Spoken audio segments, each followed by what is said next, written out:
Hello everyone. आज हम बात करने वाले हैं क्लासिफिकेशन ऑफ प्लांट डिजीज के बारे में। हमने लास्ट क्लास में देखा था कि पैथोजेंस क्या होते हैं, हिस्ट्री देख चुकी थी हमने, और प्लांट डिजीजेस के बारे में भी हम जान चुके हैं। अब आज की क्लास में हम पढ़ने वाले हैं क्लासिफिकेशन ऑफ प्लांट डिजीज। आइए पहले हम समझते हैं कि प्लांट डिजीज का क्लासिफिकेशन होता क्या है। Okay, so classification of plant disease is the systematic grouping of diseases based on their cause, nature, symptoms and mode of spread। यानी कि जो प्लांट डिजीजेस होती हैं उनको किसी सिस्टमेटिक ग्रुप में रखना, जो डिजीज है उनका ग्रुप बनाना। जैसे कि कुछ डिजीज है वो कुछ समय के लिए बस रहती है, तो जितनी भी डिजीज जो सिर्फ कुछ समय के लिए रहती हैं वो सारी डिजीजेस को हमने एक ग्रुप में रख दिया। ठीक है, और एक डिजीज जो काफी लॉन्ग टाइम तक रहती हैं उन डिजीजेस को हमने एक दूसरे ग्रुप में रख दिया। सो इनको अलग अलग डिजीजेस को अलग अलग ग्रुप में रखने को ही हम क्लासिफिकेशन कहते हैं। अब किन किन बेसिस पे क्लासिफिकेशन किया जाता है? बाय कॉज, किन कारणों से हो रहा है। जैसे कि अगर कोई डिजीज है वो फंगई की वजह से हो रही है तो फंगल डिजीज को एक ग्रुप में रख देंगे। अब कोई डिजीज बैक्टीरिया की वजह से हो रही है तो उसे बैक्टीरियल डिजीज के ग्रुप में रख देंगे। वायरस की वजह से होने वाली जितनी डिजीजेस हैं उनको एक ग्रुप में रख देंगे। By nature of symptoms, symptoms के बेसिस पे कि क्या सिम्टम्स होते हैं उनके बेसिस पे। मोड ऑफ स्प्रेड कि वो कैसे फैलती हैं उसके बेसिस पे। बाय ड्यूरेशन कि वो बीमारी कितने समय तक है। एक्यूट यानी कि सिर्फ कुछ समय तक, क्रोनिक यानी कि बहुत लॉन्ग समय तक है, कभी ठीक नहीं होने वाली। ओके, फिर है पहला है on the basis of type of infection. Infection कितने टाइप के होते हैं? ठीक है, इन्फेक्शन के होने के बेसिस पे हमने डिवाइड किया है। तो पहला है एक लोकलाइज्ड डिजीज और systematic disease. Type of infection के बेसिस पे डिजीजेस दो प्रकार की होती हैं, लोकलाइज्ड डिजीज और सिस्टमेटिक डिजीज।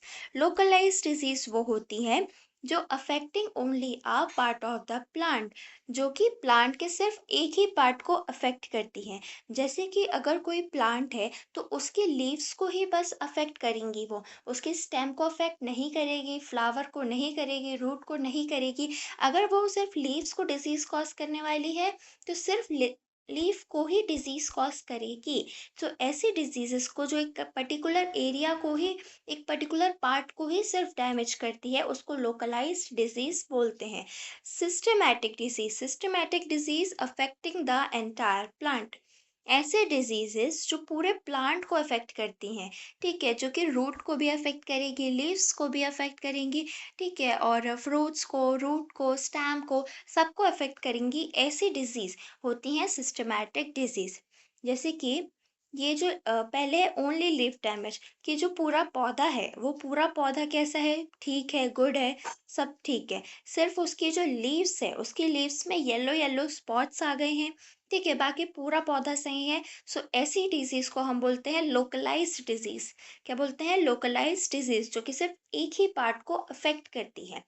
और जैसे कि दूसरी इमेज में जो पूरा पौधा है वो डैमेज हो गया है, उसकी स्टेम वीक हो गई है, पत्तियां पूरी विल्ट हो गई हैं, एंड उनके रूट भी बहुत ही ज़्यादा वो हो गए हैं, फ्रूट्स नहीं हो रहे हैं, फ्रूटिंग नहीं हो रही है, फ्लावर ब्लूमिंग नहीं हो रहा है, कुछ नहीं हो रहा है इसमें। सो क्या है, इसमें पूरा जो प्लांट है, पूरा प्लांट ही डैमेज हो गया है। तो ये क्या है? सिस्टमैटिक डिजीज है।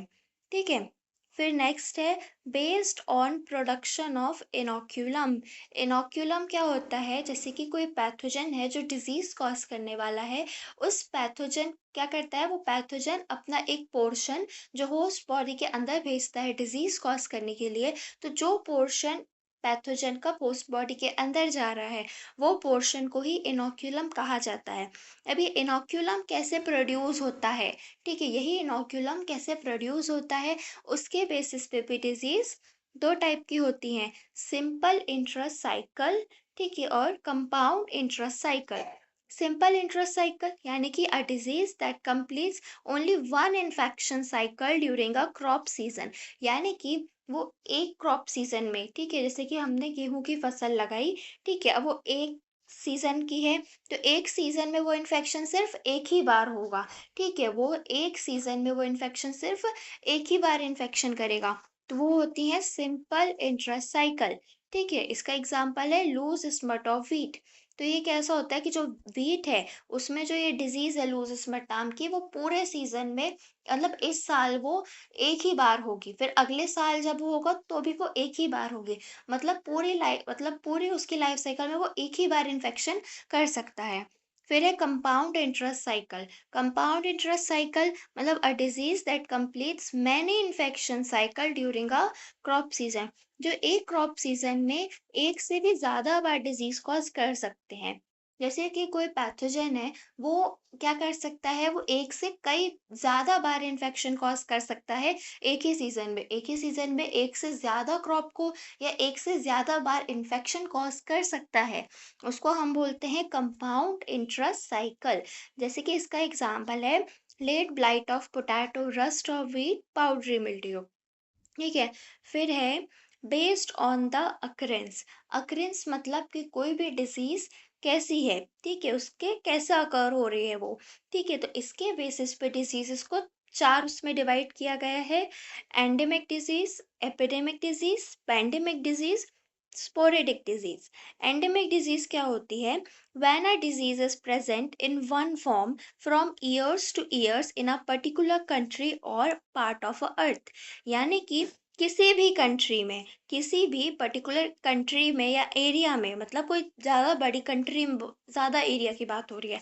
सो किसी कंट्री में जब कई साल तक जब किसी कंट्री में कई साल तक कोई बीमारी रहती है, तो उसे हम बोलते हैं endemic.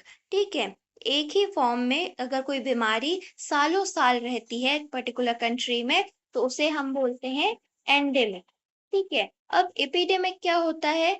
Epidemic among the people appears very violently among large population।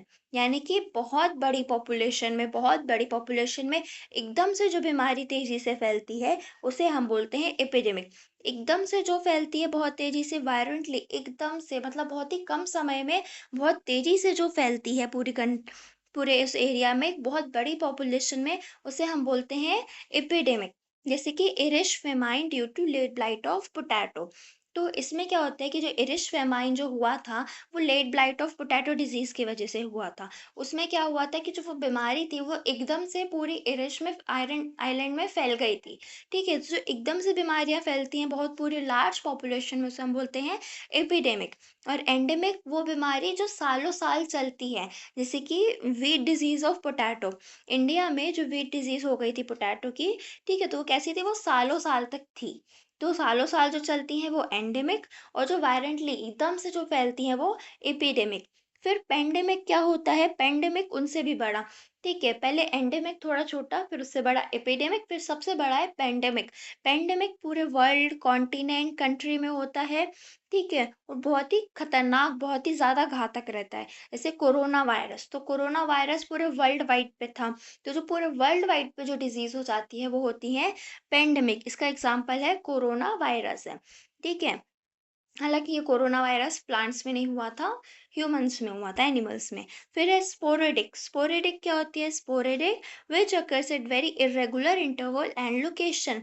ठीक है? सो जैसे कि कोई स्पोरेडिक डिजीज वो होती है जो कभी भी हो जाती है, ठीक है? उसका होने का कोई पर्टिकुलर टाइम पीरियड नहीं रहता है, किसी भी इंटरवल में हो जाती है, कभी भी हो जाती है और किसी भी जगह पे हो जाती है। ठीक है? तो ऐसी डिजीज होती है स्पोरेडिक डिजीज। जैसे पोटैटो स्पिंडल ट्यूबर, इसका बहुत इर्रेगुलर टाइम रहता है, ये कभी भी होती है और किसी भी जगह पे होती है। जैसे कि ये कोरोना वायरस है फर्स्ट डायग्राम में, सेकंड ये है पोटैटो स्पिंडल ट्यूबर। पोटैटो में जो इस टाइप के स्टिक जैसे आ जाते हैं, ये होता है पोटैटो स्पिंडल ट्यूबर बोला जाता है। फिर ये थर्ड नंबर पे है इरिश फेमाइन, मतलब पूरे जो इरिश में ऐसे भुखमरी फैल गई थी, सब लोग परेशान थे, ठीक है? तो ये क्या था? एंडेमिक था। और फिर wheat disease of potato in India, मतलब इंडिया में भी सालों साल ऐसी वीट डिजीज हमें देखने को मिली थी। ठीक है?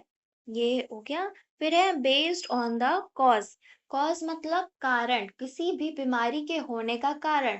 तो हम जानते हैं कि बीमारी किन कारणों से होती है? दो कारणों से होती है, बायोटिक एजेंट्स और अबायोटिक एजेंट्स, और एक होता है मीसोबायोटिक एजेंट्स। ठीक है? तो बायोटिक एजेंट्स क्या होते हैं? बायोटिक एजेंट्स बायोटिक एजेंट्स जो लिविंग ऑर्गेनिजम्स होते हैं। तो जो लिविंग ऑर्गेनिज्म अगर प्लांट में कोई डिजीज कॉज करते हैं, जो लिविंग ऑर्गेनिज्म प्लांट्स में डिजीज कॉज करते हैं वो होते हैं बायोटिक एजेंट। वो क्या करते हैं? बायोटिक डिजीज को कॉज करते हैं।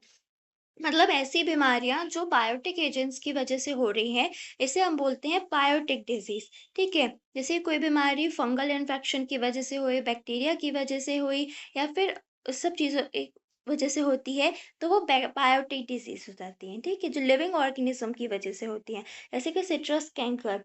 तो citrus canker, rust of wheat, bacterial blight of rice, late blight of potato, इन डिजीजेस को क्या है, एक ग्रुप में रखा गया है, क्योंकि ये किन की वजह से होती हैं? लिविंग ऑर्गेनिज्म की वजह से, तो इन्हें बायोटिक डिजीज कहा गया है।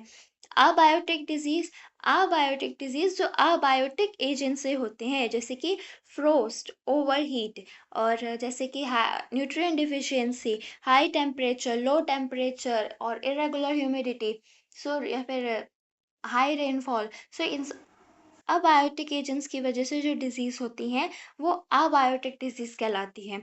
जैसे कि frost injury, sunscald, nutrient deficiency, water logging. So ये हो गए अबायोटिक डिजीज।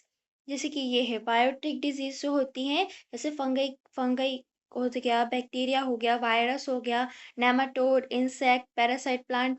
सो ये सब क्या है? बायोटिक एजेंट है। तो ये बायोटिक एजेंट्स की वजह से जो डिजीजेस होती हैं, उन्हें बायोटिक डिजीज कहा जाता है। अबायोटिक डिजीज जैसे कि ये temperature extreme, water stress, nutrient deficiency, chemical injury, air pollution, soil salinity. So ये नॉन लिविंग फैक्टर्स की वजह से जो डिजीजेस होती हैं, वो अबायोटिक डिजीज कहलाती हैं। फिर है क्लासिफिकेशन बाय ड्यूरेशन, कि किसी भी प्लांट डिजीज का ड्यूरेशन जो है, वो बीमारी कब तक रहेगी, उसको हम बोलते हैं कितने टाइम तक रहेगी। उसके बेसिस पे डिजीजेस को तीन उसमें क्लासिफाई किया गया है। एक्यूट डिजीज, जो कि शॉर्ट टाइम के लिए रहती है। ठीक है, जिस एक्यूट डिजीज वो होती है जो कि बहुत ही शॉर्ट ड्यूरेशन, बहुत ही कम समय में हो जाती है। ठीक है, एक्यूट डिजीज ऐसी बीमारी होती है जो कि बहुत कम समय में हो जाती है। जैसे कि पैथोजन अगर आया बॉडी के अंदर, तो वो क्या करेगा? बहुत ही जल्दी सिम्टम्स दिखा देगा, बहुत जल्दी वो बीमारी होती है, वो एक्यूट डिजीज है, बहुत ही शॉर्ट ड्यूरेशन में होती है। जैसे कि बैक्टीरियल ब्लाइट ऑफ राइस। ठीक है, इसके डिजीज डेवलपमेंट भी बहुत जल्दी होता है, सिम्टम्स भी बहुत जल्दी आते हैं। क्रोनिक डिजीज, जो कि लॉन्ग ड्यूरेशन वाले होते हैं, जो जिसको होने में काफी लंबा समय लगता है, मतलब जिसकी डिजीज साइकिल काफी लंबे समय तक चलती है, वो होते हैं क्रोनिक डिजीज। जैसे कि लॉन्ग ड्यूरेशन रहेगा, सिम्टम्स जो है वो बहुत ही स्लोली स्लोली आएंगे, डिजीज साइकिल भी बहुत धीरे धीरे चलेगी। इसका एग्जाम्पल है रस्ट ऑफ व्हीट। ठीक है, फिर है लेटेंट डिजीज। तो लेटेंट डिजीज क्या होती हैं? Infection occurs by symptoms do not appear immediately. ठीक है, इन्फेक्शन होता है, लेकिन जो सिम्टम्स है वो जल्दी नहीं आते। सिम्टम्स कैसे आएंगे? सिम्टम्स सिर्फ फेवरेबल कंडीशंस में आते हैं। सिम्टम्स ऐसे नहीं आएंगे, इन्फेक्शन हो जाएगा, लेकिन सिम्टम्स कब आएंगे? जब उसको फेवरेबल कंडीशन मिलेगी। ठीक है, जैसे कि एग्जांपल है इसका late blight of potato. Okay, तो इतने प्रकार के क्लासिफिकेशंस होते हैं। फिर है थैंक यू गाइस, आज के लिए इतना ही। अब आगे नेक्स्ट क्लास में मिलते हैं। Bye bye.